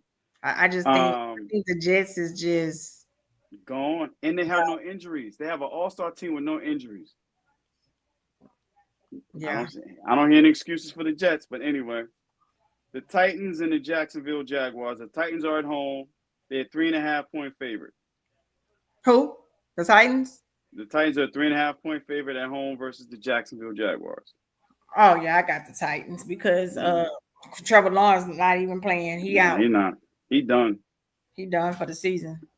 The Vikings and the Falcons. The Vikings are at home. They're favored by 5. I got the Falcons. I got the Vikings only because they're gonna make Kirk Cousins look older than. That's what I meant to say. I got the Vikings, and that's gonna be a good game because Kirk going back to the Vikings. Yeah, but see, that's the thing though. The Vikings, Brian Flores is gonna. Oh, he gonna come at him apart. He gonna. I'm looking for Kirk to have a look about 1 or 2 interceptions Sunday. Maybe 3 or 4. Who knows? Hey, the Kirk Cousins I know came back Sunday. Hey, he looked old, just like Aaron Rodgers. But that's a conversation for another day. The Eagles playing the Panthers. The Eagles are home, and the Eagles are 12.5-point favorite. Yeah, we know the Eagles should win. All right, the Steelers and the Browns played. The Steelers are at home, 6.5-point favorite. I'm going with the Steelers on that one. I think I picked the Steelers. That's a revenge game. I think I picked the Steelers, yeah, because the Browns beat them in Cleveland, and Jamie said he asked the Lord to deliver him from throwing interceptions. They're there, but they listed as a fool. Listen, he shouldn't have thrown all them interceptions against Denver, but I don't know. I think he was rushing. He was rushing the play, and I think he just got so antsy, and he stared his receiver down, which is what I tell quarterbacks all the time. Stop. That's one of the things I would get mad with Dak about when he threw the few picks Dak had. It was because he stared his receiver down. Don't stare your receiver down. You have to look away and make them think you're going somewhere else with the ball. But in our case, also, we only had CeeDee Lamb at the time. We didn't have Cooks out there. We didn't have nobody else out there really but Lamb. So they already knew that that's where Dak was going to go, strictly to CeeDee Lamb. And then the other people that he was going to, every time he would throw it to them, he had to stand down in order for them to have communication and understand where he's going with the ball because they didn't have no type of communication going on. I don't know. Jay, he going to throw for almost 500 yards and still threw 2 pick sixes, and those pick sixes cost him the game. He threw for 497.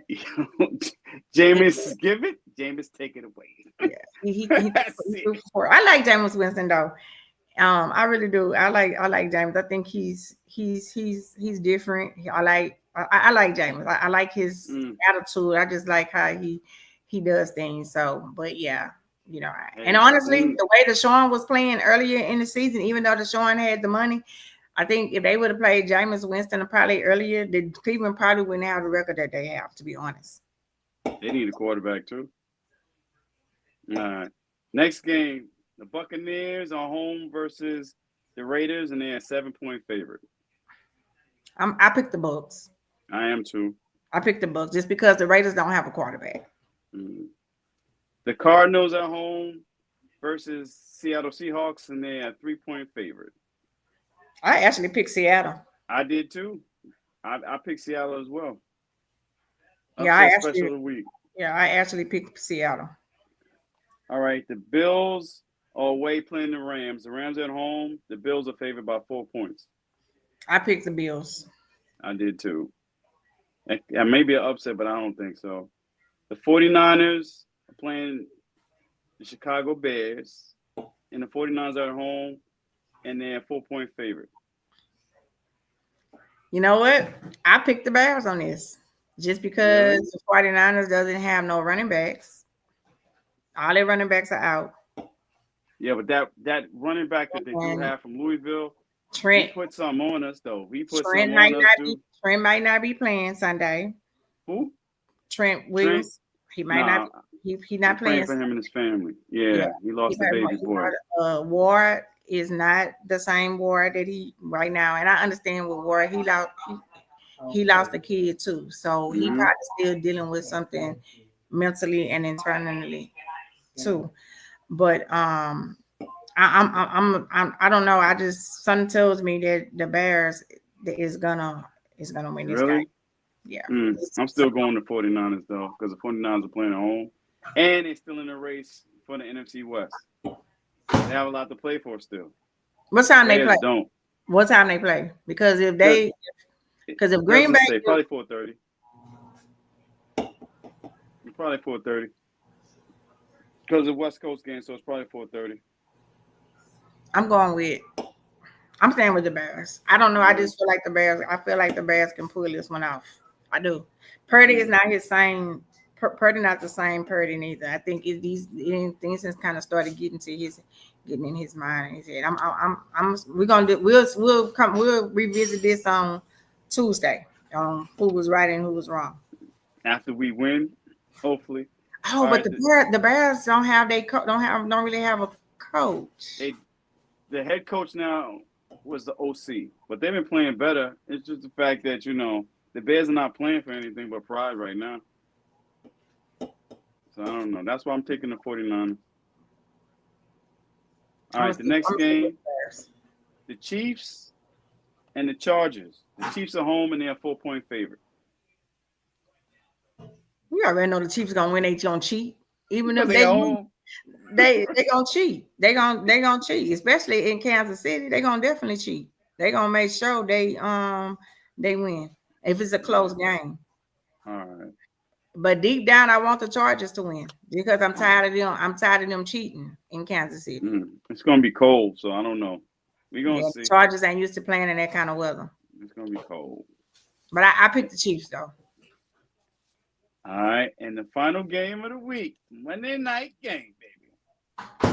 Cowboys and the Bengals. The Bengals are actually favored by 5.5 points. When they went They up, are favored. They've been favored by 5.5 points since Monday. Yeah, been 5.5 points, and I'm crazy enough to pick the Cowboys, even though I don't know what's going to happen with Chase and Higgins, but if we can run the ball, clock management is good, we can beat them. But if it's a shootout, we're gonna lose. yeah, I said that. I said that earlier. If it's a We're gonna shootout, lose. yeah, if it's a shootout, we're gonna lose. We're gonna lose. But if we stay within striking distance, a touchdown or a field goal, it should make an interesting game. Parsons Now, gonna have to be nuts. He's gonna have to go nuts. Parsons gonna have to act like he has the defensive MVP on the line, and he's gonna have to at least have 3 to 4 sacks. Because I don't think D-Law's playing anyway. He didn't get cleared to come back to practice. yeah, he probably not He playing probably gonna. And why play anyway? You don't have 4 games left. Why even play? To be honest, why play? because Jerry wants the rest of his money out of him. Jerry wants the rest of his money out of him because I don't see Deloitte being back with us next season. I think this is fine. I think this might be his final season.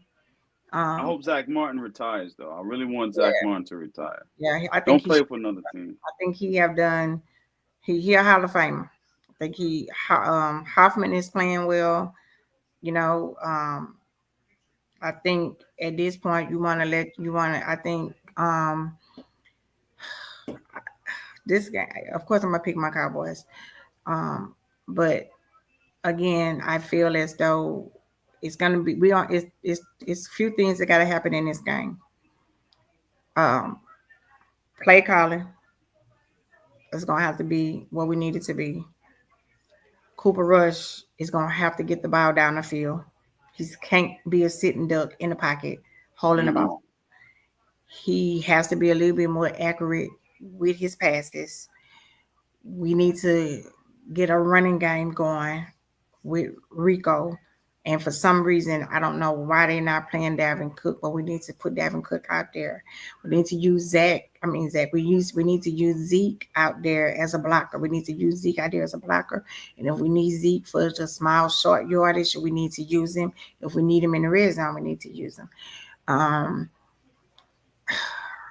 Why not use Hunter Limpke? If that's the case, I'd rather use 40 ounce We can than use Zeke him. because at least Hunter has some juice to him. Zeke can't do anything right now. Zeke is just on the team taking up a spot, Or just use a him as a roster spot. blocker. Just use him as a blocker. But defense gonna have to stop the run. They are gonna have to put pressure on Burris, make him uncomfortable in the pocket because he has a small leg injury. So we don't expect him to do a lot of running. He's a pocket passer anyway. So you don't expect him to do a lot of running. Um, Penalties is gonna have to be to a minimum. We can't give them a short field. We give them a short field, they're gonna eat us up if we give them a short field. I'm gonna tell you who my X factor is, though. I'm gonna tell you, Guyton plays. He's gonna have to play lights out because Trey Hendricks on the other side leads the NFL in sacks with 11 and a half. So Guyton and Steele, especially Steele, they're gonna have to make sure Trey is not causing havoc on Cooper Rush because when Cooper Rush starts to panic, he just throws it. He don't look, he just throws it He like just Eli throw it. Manning. Just like Yeah, he's gonna be interceptions left and right. he just throw it up for grabs when He's he gonna when he when try to he get rid of it. he panics. So that's why Guyton to me is gonna be the X factor in the game. If Guyton can hold Trey and basically make sure neutralize him, then we have a shot to win. If not, Lord have Guidance mercy. gonna not have to get penalties though. He's gonna have to not get the penalties because his penalties has ultimately really hurt us on the offensive side. It's times that we didn't, we pick up a first down and then he get called back because of his holding. He's gonna Yeah, have to, but that's coaching. Again, it's coaching, and that's why I offsides said too. Offside. outsides, and that's why I Woo, said the O line coach got to go. He gotta he go. he has been terrible. He has been terrible forgotten. The O line coach. He got to go. Like it's not even it's no discussion about him. Shit, he been bad for Steele too. Even Steele though has been Guyton is a rookie, terrible. yeah, even though Guyton is a rookie, he should be his hand placements, his footwork, all that should be a whole lot better now because he got so many games now under his belt. And I know he's still learning. I know he's still in the learning phase. And that's one of the reasons why I said that that Tyron Smith would have been a good person to keep, Mm, even though he's okay. He's back on injury reserve with the Jets, he but done. we didn't really have to play him. We could have just used him for the vet presence with helping guiding out because the O line coach is not it at all. Mm. But I guess Tyron Smith wanted to come to New York and play with Aaron Rodgers because it just supposed to go to Super Bowl, I guess, compared to what we were going to do. So that's probably why he decided to leave. So, oof. I feel bad for him. But Guyton is definitely going to have to make sure that, one, he doesn't have penalties, and two, didn't something happen to him? He might not even play. That's right. Wasn't he injured? yeah, but I don't think they ruled him out for this week. What about Ferguson? Is Ferguson back this week? To be honest with you, I don't think Ferguson should even play this week. Showmaker's been doing well, though. He's Yeah. been doing well. I mean, he's a second round pick. He should be. Let him, It's time for him. Ferguson, just we hold you out to basically the Panthers game. Showmaker's been playing I would pretty love. well, Only though. reason why I would want Ferguson back too because I think with the Bengals, it would be good to do a two tight end setting on them. Yeah, Yeah, it would be, it would be good but to do a two tight I end don't setting. know. But I don't know. I haven't heard. I need to when I get off when I get off, I will do I'll look up about Ferguson. I haven't heard too much about him this week with He didn't practice. practice today either. He didn't practice today. He didn't. Okay, so he might not Mm-mm. play Monday night then. I, I think I'm kind of also the fact that we kind of had a minute. This kind of was a bye week, and we typically come back from a bye week and we play slow. We mm, don't we don't play fast. We play slow. We start off slow. We typically start off slow when we come back from a bye week, and this was basically a bye week for us.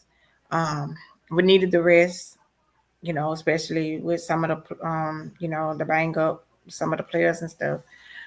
But um, I think I agree with you that the X factor. But for me, the X factor for me in this game is going to be Cooper Rush. It's going to be how he moved the ball down the field. They are going to dare him to throw the ball. See, that's the thing, though. I have a feeling they're gonna double. They're gonna bracket CD. That means somebody else gonna have to get open.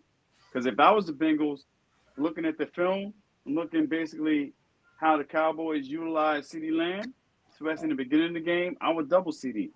I say make Cooper Rush and everybody else beat me. We doubling CD. That must have been open. They're gonna have to double CD. If you ask me, that's what I would do if I was the Bengals defensive coach. I would double CD and say, okay, somebody else beat us. It will not be you, CD Lamb. Not tonight. Not on national television. They're gonna have to double. They're gonna have to double him and let somebody else beat him. And especially CD's coming back from that injured shoulder as well.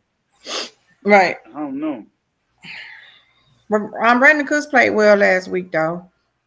Yeah, he came up with some clutch catches. They came up. But He had some clutch catches, and stuff. But I just feel like the X factor for me is going to be Cooper Rush in this game. On the offense is going to be Cooper Rush. Defense, the X factor going to be Michael Parsons or Overshawn it's got to be him, Overshawn, or Bland. or Bland. Bland's gonna have to shut down at least Higgins, and then we're gonna have to roll coverage to Chase's side if he can slow down Higgins. If he can slow Higgins down, then you can roll coverage over to his side because Bland's gonna have to be Superman.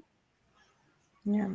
Higgins can't outrun him, but Chase can. That's the thing, though. Right. Lord, it's gonna be interesting. It's gonna be interesting Monday night. Yeah. So we'll talk about it on Tuesday. It's either we're gonna be 5-8 or 6-7. What if we 7-7 in a couple of weeks? Do you know the fan? Everybody's gonna be, oh, we're going to the playoffs. I'm like, you still got to get past the Commanders. If the Commanders are not losing, and they keep winning, we keep winning. It's done deal. It's done. It's done because they have a 3-game lead over us, even though we beat them. Right. So I mean, and then there's other teams in front of us. Right. So that's why I'm saying just be competitive. Just don't embarrass us so we don't have to sit here and talk trash like we're gonna smack somebody because they talking trash about our boys. They're for it. It's a lot of that. It's a lot. Oh, y'all suck. Y'all this and that. Oh, Cooper Rush better than that. I'm like, come on, man. I'm done. Okay, goodbye. Like, no, not at all. But anyway, we are at our 2-hour mark. Ew. So, Damn. yeah, because I time came goes a little fast late. when you're having Sister fun. was at the airport talking to my sister before she got on the plane. So we will resume. We will be back on Tuesday to discuss this Monday night game. Oof, yes.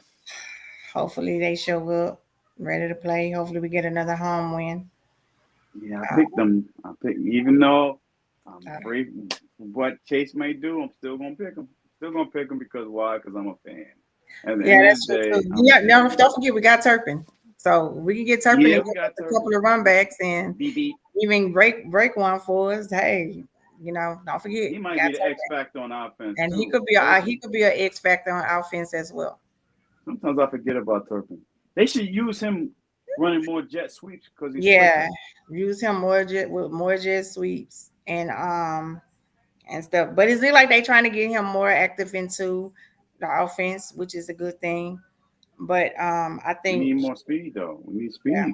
Can we get Mingo involved, please? Yeah, get Mingo involved. I want to see. Now I'm gonna tell you what I did like. LSU. Yeah, what I did like is when I at the rate with the Ravens game was their receiver, the 6'5" receiver, and I was like, see, this is what I was talking about. If you have this type of receiver in the red zone, they can go up and get that ball, and that's what what's his name, Armstrong? Wait, what's his name with the Ravens? The big boy, Arsenal. What's his name? It started with his last name. The big boy, the wide receiver. You talking about the tight end? Because they had 2 tight end set. You talking about Andrews? Yeah, Andrews is a tight end. Yeah, Andrews snatching passes. Yeah, love but see, I Andrews. like that. I like that. And if you have that in your, that's the thing that we be talking about with the big body wide receivers. They can go up and get that ball. You know. See, that's the So, thing. Andrews is one of the best tight ends in the game. Plus, he got some hops. Mingo has some hops. He's a 50-50 cat. Put him in the red zone. I'm like, come on, he got hops. Come on.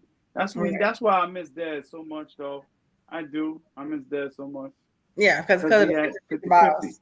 Yeah, You need that in the red zone. You need somebody with 50-50 capabilities in the red zone. right, So right. I'm a pray. I'm a pray. We're gonna see Monday.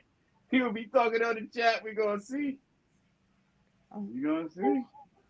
Well, That's it. that's it. That's all, folks. Stay safe. Yes, indeed. Pray for everybody. Stay prayed up. Keep God first. Everything that we do. Check on your strong friends. Check on your strong friends. Check on your friends, your strong friends, the ones that's not that's afraid to say something going on, Mhm. afraid to say they have something happening because they don't want to feel like they worrying anybody. Pray for everybody, family members to stay well, stay healthy, make it through these holidays. We know it's hard. Yes, Um, indeed. we appreciate everybody joining in, coming out, tuning in, and we'll be back Tuesday, Yep. Good night. God bless. Monday night. That's right. Let's get this victory. Let's get it. All All right. right, y'all. God See you in the bless. chat. Good night. All All right. right, we'll do. Good Bye-bye. night. Bye. Night, night.